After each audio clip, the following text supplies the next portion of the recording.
Oops, sorry about that, y'all. You didn't hear that. Once again, this is Lionel. Hey, thank you so much for coming through and listening to the Words for Change. Hey, I do want to say that we're a little bit outside of our time schedule. The one time only we had a time fluke, so I definitely apologize about that. But definitely want to still engage with you, want you to engage with me as we are coming in to you. So we're going to be short tonight because we're outside of our time schedule already. And I want to make sure that we cover this subject. So for those of you who are watching, I am so glad you are here on YouTube and on Facebook. Continue to become a part of the community. Go ahead on and subscribe. You can subscribe, like, and share, and be a part of this community, a part of the community where we are interested in growing spiritually, personally, through spiritual growth and social leading to social change. But nothing changes until we change first. So go ahead on and grab your fave cup of coffee. We're going to get into this conversation about why men don't go to church, and we want you to be a vital part of this conversation. So go ahead and grab your cup of coffee. Let's get to it.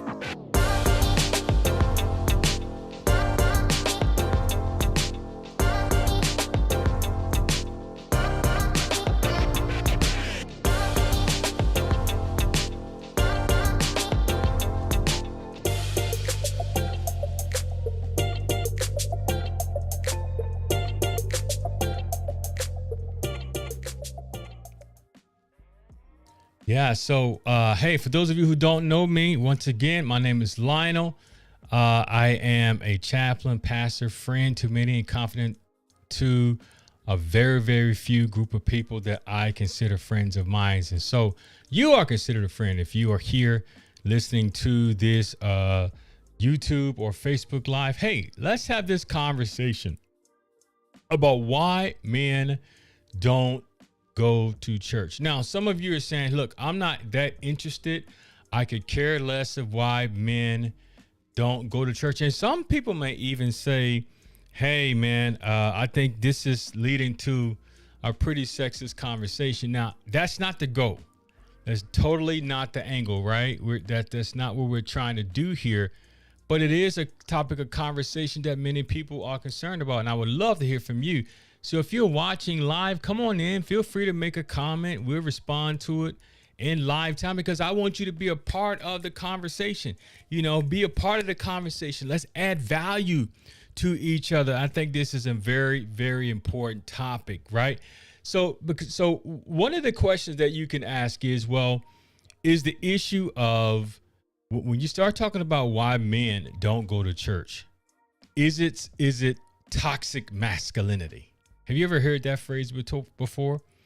I'm not interested in toxic masculinity at all. I don't even know what that really means. And then the second question you may ask is, well, chaps, why are you having this conversation? Like, what is it? Why is this particular conversation important? And I'll tell you why it's important to me. Because I am personally interested in church. I'm interested in spirituality. I'm interested in Christian spirituality. I'm interested in spirituality in particular. But one of the issues that we have got to come to grips with is that the church has historically been patriarchally run in the United States. Okay. Now, and I'm saying this as a man who's fully aware of the politics that happens in churches. I am fully aware of the abuse that's happened in churches that have happened through men. And this is not to say that men are the only people who incite any kind of like abusive leadership. Abusive leadership is something that happens in any human or institution or organization, right? So that's something I want to just put right out on the table. Let's clear the air. I have no vested interest. Nobody's come. I mean, I have vested interest, but no one came to me and said, hey, you need to have this conversation because, of the men are losing position in the church. I am not interested in that at all. Matter of fact, one of my professors said to me years ago that the reason why. Now I want you guys to comment about this. If you think this is true or not, I want to hear from you. But they said the reason why a lot of men are concerned about leading in the church just because they can't lead in their own homes. Now, that's a pretty that's a pretty raw way of putting it. I wouldn't go as far to say something like that. However, there is something to be said about the long historical issue of patriarchy in the churches, the long historical issue of abuse happening in churches. And I'm speaking in churches, particularly in the United States, because those are the only churches that I feel the right to speak into. I can't speak to any other topic or any other issue. And this is of interest to you because there's a lesson to be learned about leadership. There's a lesson to be learned about how churches function and what's important, and how the entire community within any religious organization needs to be included in how communities are run. And I would say traditionally in African American religious communities, women have been the primary, I don't want to use the word guarantors, but they have been the primary mode of leadership that has kept the family and the church connected. And you will remember back in, pre-civil rights movement, even in, I would say, post-antebellum period, right? You had a lot of leadership in the church and leadership in the communities were happening and functioning between the men and the women. So that's important for us to understand. That's one thing that we don't talk about a lot, that women have always played a critical part in African American community and keeping that community developed and keeping that community well-rounded. And so, and even to their demise in some sense, to being absolutely fair, right? Because of concepts of patriarchy that came from the mainstream society, and because of the social stigmatism and segregation and pre-civil rights movement, all of these social strains on the family created a very, very interesting dichotomy between, how a man functioned in society, a segregated society, right? But then how do you bring that concept of patriarchy and that strong concept of patriarchy into the home? And so there's a tug and a push of how people had to, I would say, particularly males in African American community in those times, had to negotiate their masculinity, right? Maybe willingly and sometimes unwillingly. Very, very important conversation to have. So basically what I'm saying, there's an argument to be made that there is such a thing as toxic masculinity, but there's something else that is happening in the larger culture that I think is leading to the labelization and using these phrases in order to describe masculinity, period. And I would go as far to say that the church has been I would say, when I say the church, let me be more definitive. When I say the church, I mean, I could say the African American church, but I would say the Protestant church. I would say the Protestant church. I think I would be okay to say even the Catholic Church, Protestantism, Catholicism, right? Men have been disassociating themselves from churches for a very, very long time. And some would even say that back in, doing civil rights movement and going forward, the reason why a lot of men who were in the African American communities failed to participate in those religious communities en masse. In other words, so women were always the majority contributors to the holding of these families, these churches, right? Because churches are comprised of families. So this is an important conversation because Women have always done that. They've always held the community together. And because churches are surrounded by community, they held churches together. Particularly in the African American community, I can speak definitively about. Okay? So why does it matter? Well, I think it matters because there is a strong language push, a strong language barrier that's happening in the larger culture when it comes to masculinity, what that really means. And thus masculinity means the de-appreciation of femininity. Does masculinity mean that is an automatic subjugation of femininity? I know I'm throwing words out there, and the goal is not to seem smart as much as the goal is to have an honest conversation. And I don't think people are really having. All right. So there's some research I did. I just kind of want to show you here. And this is this is by Pathos, is one of the more famous. That was an interesting little plug there. I don't know what that was. Okay, I didn't see that. Y'all didn't see that. That was ugly. But there's some information here that I want to share. I want you to check this out.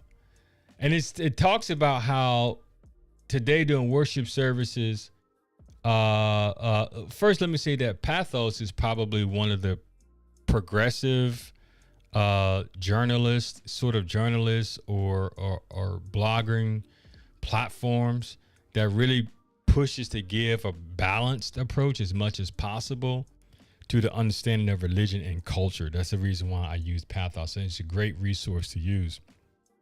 Again, Pathos is spelled P-A-T, as you can see at the top, PATHEOS.com. Pathos, highly recommended. But this article was written in October of 2014, so it's kind of dated, but I think there's some valuable information here.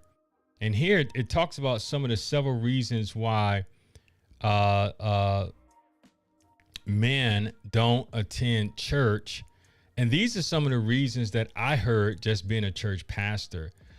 Certain things like the books in church are theologically leadership structured in ways that sort of deframe masculinity. Let me just say this. I'll be 100% honest with you when I say this. Let me see here if this will work. Oops, sorry about that. I'll be 100% honest and say this to you, that one of the problems with some churches is that it caters toward a particular personality, right? So if you're a person, for instance, if you go to some churches, like if you go to a Pentecostal church, and Pentecostal churches are traditionally known to be more engaged, filled with aestheticism, meaning like jubilistic praise, sort of, jubilistic praise, loud music, the preachers hooping and hollering, sort of a strongly extroverted experience. Right? So if you are not an extrovert and you are an introverted personality, these congregations, these kind of churches can be quite a bit off-putting to you. On the other hand, some of those churches, right? Some of those organizations, some of those religious organizations, they cater to, some would say emotionalism. These are things. This is not anything new. This has been discussed at length by those much more qualified than I, but I can speak to them as being a church minister as well. And so once again, if you want to make a comment, feel free. I would love to hear. Just make a comment down in the chat. I would love to hear what you have to say. Feel free to make a like as well. So here's what I'm getting at. What I'm getting at is that these churches and organizations have historically, it can be off-putting to people, not just men, but to people who are genuinely, introverted people. Right. I remember being in a church service one time, and there was jubilistic praise going on all over the place. People yelling, shouting, dancing, and people running around. And I myself consider myself an extrovert, sometimes an introvert. So sometimes I am in a very jubilistic way, not over the top, but I raise my hands in church, or I may, speak in an unknown language according to Pentecostal doctrine. Just kind of somewhat of my background. But then sometimes I'm in a meditative state. Well, at this church service, it happened to be, I was in a meditative state.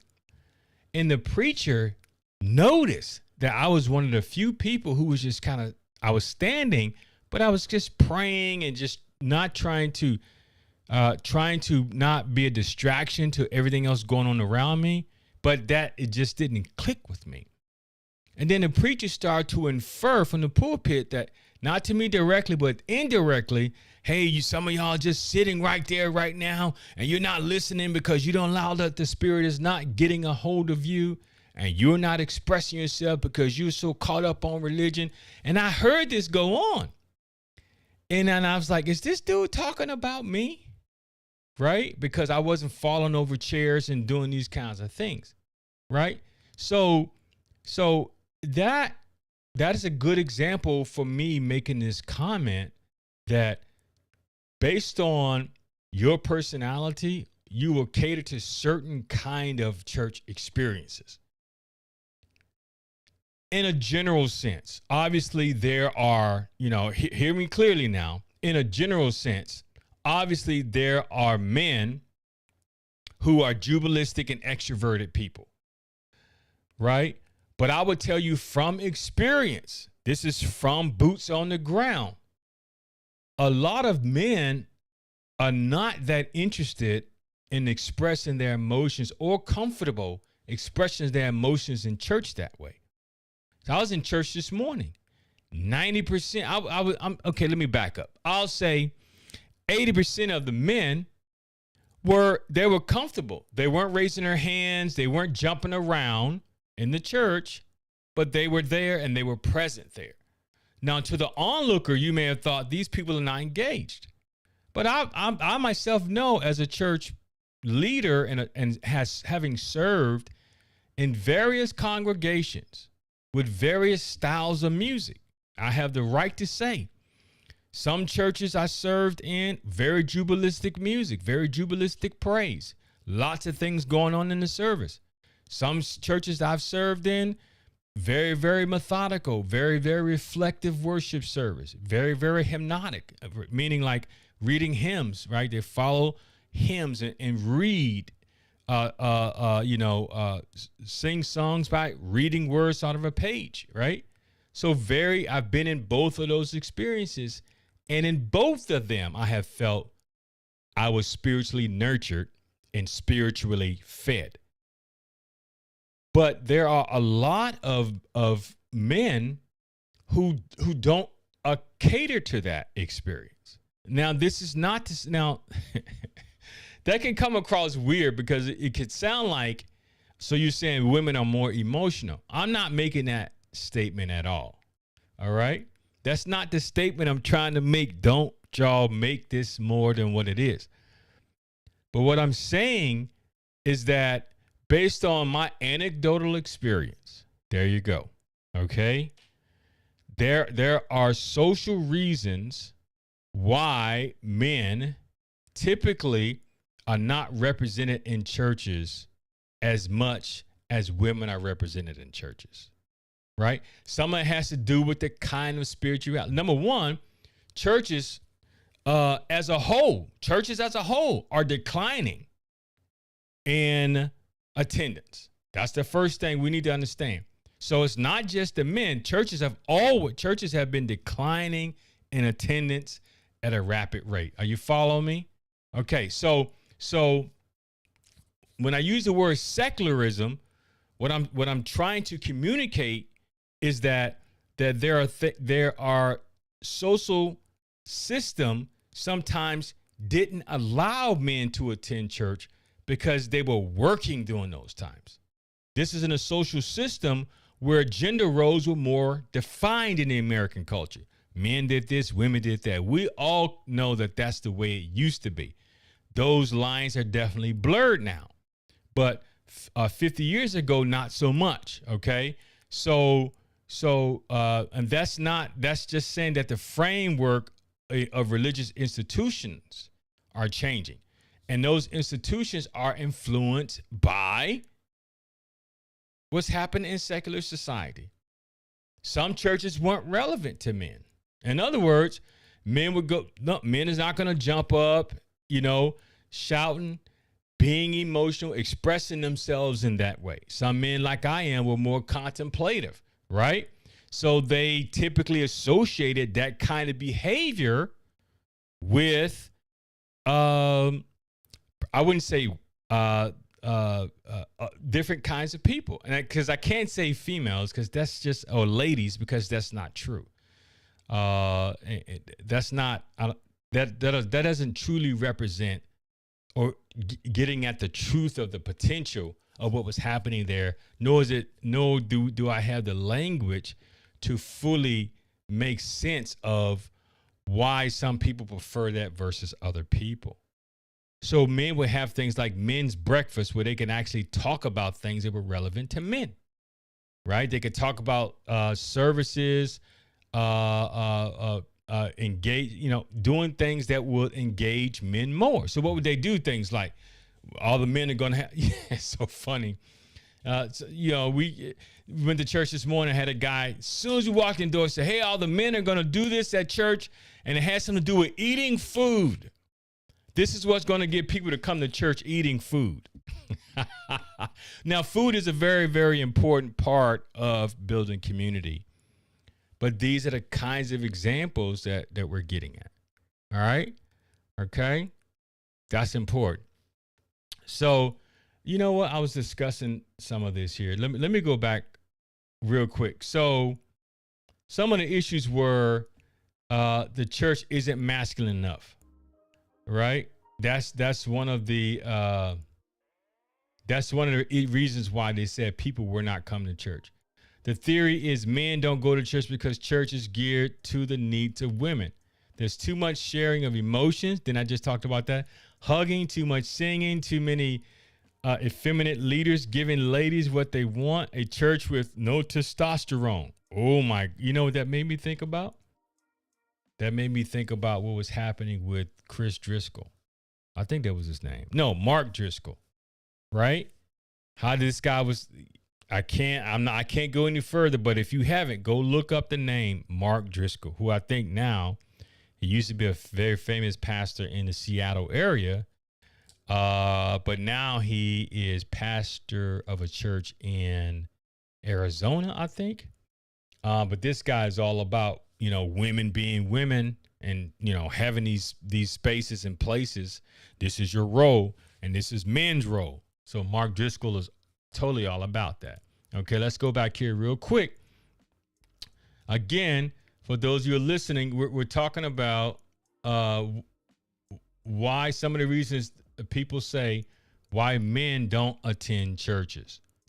The theory suggests that men don't go to church because churches don't meet the masculine need of men. Many widely respected preachers seem to adhere to the concept that church has been weakened by the overabundance of femininity. I will tell you, there are a lot of men who believe that. I'm not advocating for this. Hear me clearly. I'm just presenting one concept and theory that why men don't attend church. Okay? I just noticed it was doing that. Sorry about that. The first time, okay, so let's go down further. Here's another one. Calling the church too feminine is sexist. Most arguments that blame the church for the absence of men are rooted in sexist assumptions. So this article is arguing that this is not a relevant conversation. It's not a relevant estimation to say men are not attending church because the church is becoming too feminist. And I really would love to hear what y'all have to say. So if you're watching this right now, or now on demand, please make a comment. I want to make sure you guys can hear me clearly. If you believe men don't go to church because the church doesn't meet their needs, then you are implying that women go to church because more of their needs are being met. That's a great argument, particularly because most women, I shouldn't say most women, but there has been a history of women being ostracized from leadership roles in the church. I mean, you can have, for instance, you can have a woman who has obviously the gift of ministry, obviously the gift of preaching, obviously the gift of teaching, but yet a woman won't be put in a leadership role simply because she's a woman. When in the New Testament, oh man, you guys don't want me to go there. In the New Testament, you got women leaders in the church. Apostle Paul referred to women leaders in the church, right? So that doesn't make any. Number one, it's not genuine, right? It's just not a genuine estimation. Okay. What if more women go to church because they have chosen to persevere, demonstrate more fortitude that contrasts the weakness of men? Wow. What a wow. Okay. Maybe men are so emotional they are unwilling to learn how to abide in complex community. Maybe instead of following the moral lead of women, men have isolated themselves from the church to keep from having to mature and grow up. There is another twisted sexist logic to blaming the church for the refusal of men participation. So obviously this article is arguing for why that's a untrue statement. So if you're listening to me clearly, and you know, here's another thing. Masculinity logic is broken. What do we mean here? I know these are strong words, but I'm being intentional to prove my point. The logic that men don't attend church because it isn't manly enough is just plain broken.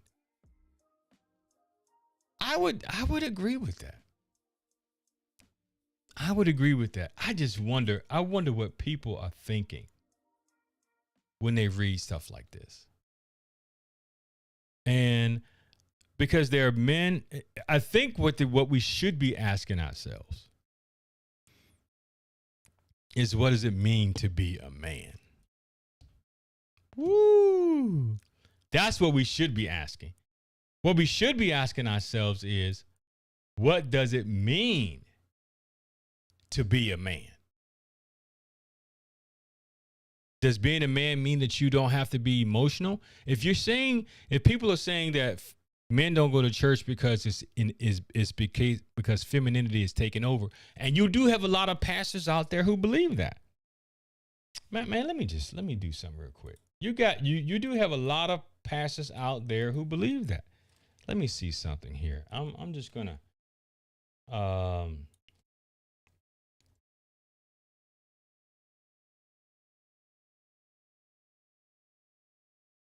hold on there, y'all.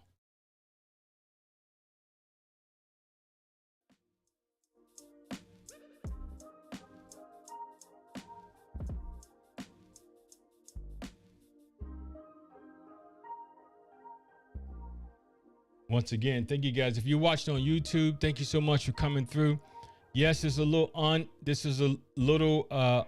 no, I shouldn't say unpredictable, but it's a little bit different. Please make a comment. I would love to hear what you have to say about this subject and topic if it is of interest to you.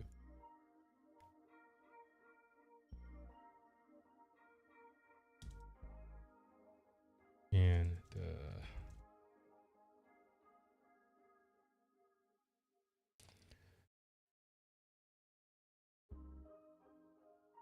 so if we looked at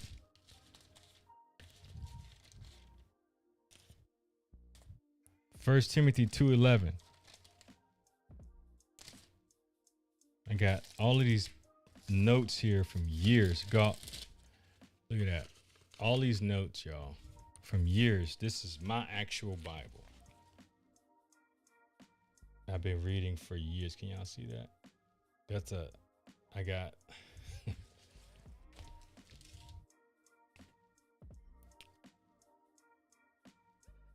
women instructor. Oh, let women keep quiet in the church.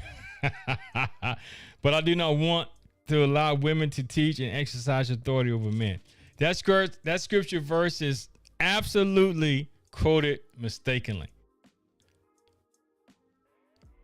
And what that verse could absolutely mean in that context is that there was a social issue going on where men and women were separated in the church. And when there was instructions going on in the church, there's a possibility that women were having conversations, right? And engaging in conversations so much that the proper instruction couldn't go on for the men who was also in that congregation.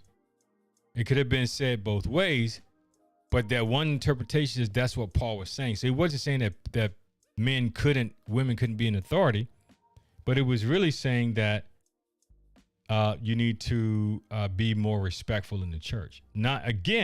But again, First Timothy is written to a particular church in a particular situation.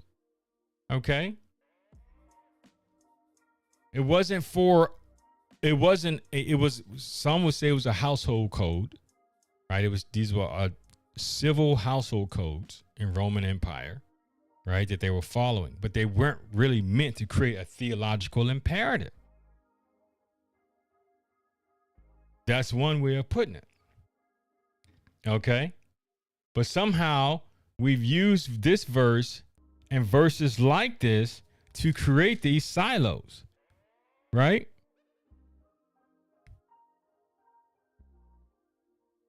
Which is also problematic. So if Paul had women who led in the church.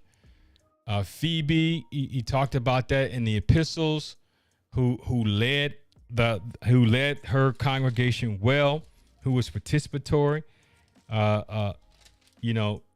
Jesus had Mary, who was a part of the disciples who were ministering in Jerusalem during that time. So there are a lot of, and the reason why this has been an age-old conversation is because people are just not 100% clear on the subject, right?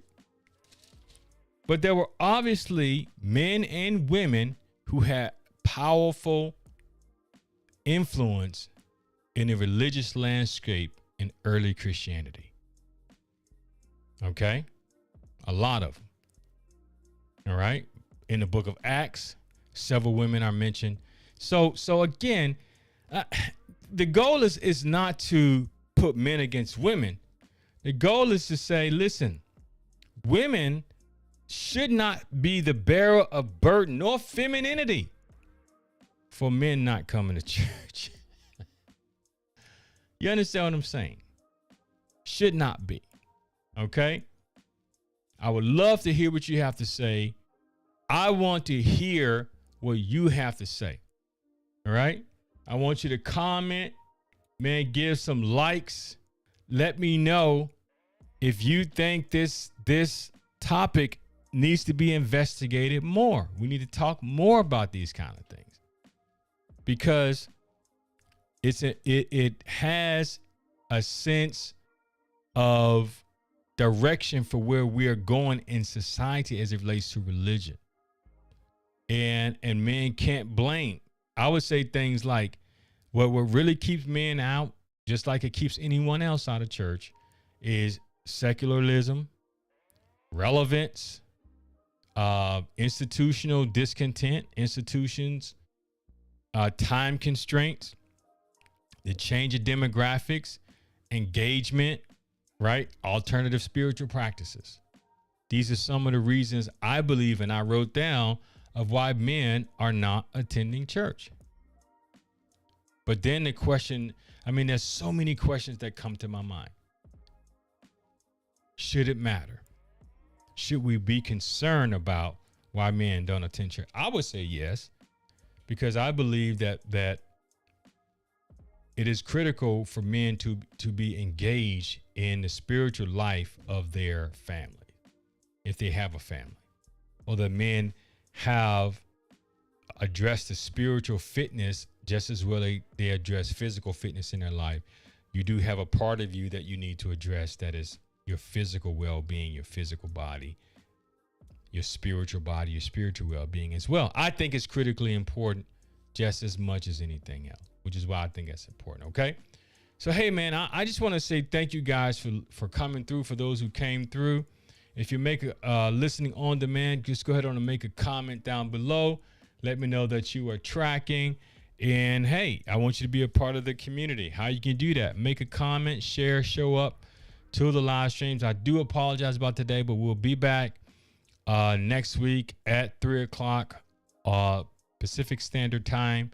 And definitely want you to be a part of the conversation. So thank you to all of you who are who stopped by to chit chat. And I want to say that this is not an end of the conversation. I want us to continue this conversation. Here's what I want you to do. I want you to make a comment. I want you to say something about this topic that's interesting to you.